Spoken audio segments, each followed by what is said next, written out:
What are they doing with the latest Jalen Ramsey move?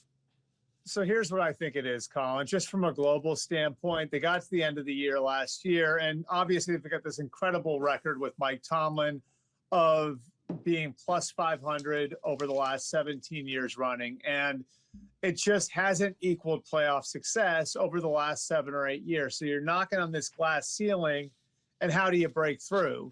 And I think that's really why they decided to hit reset at quarterback. They would have had Justin Fields back over Russell Wilson, but they decided we're going to take a bigger swing at that.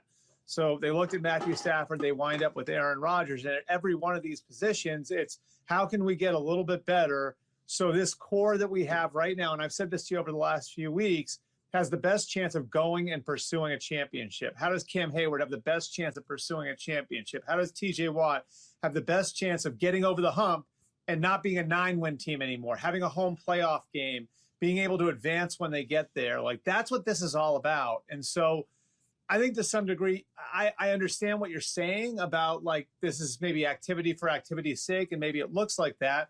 But they feel like Ramsey's a better player than Fitzpatrick. They feel like Metcalf's a better player than Pickens. And maybe those guys have less shelf life. Like, maybe those guys only have 2 or 3 years left rather than 5 or 6 years left.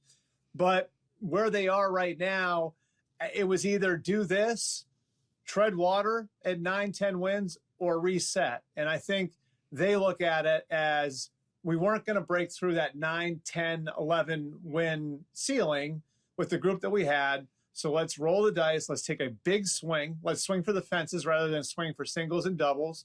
And if it works out, great. And if it doesn't, we were going to have to rebuild anyway.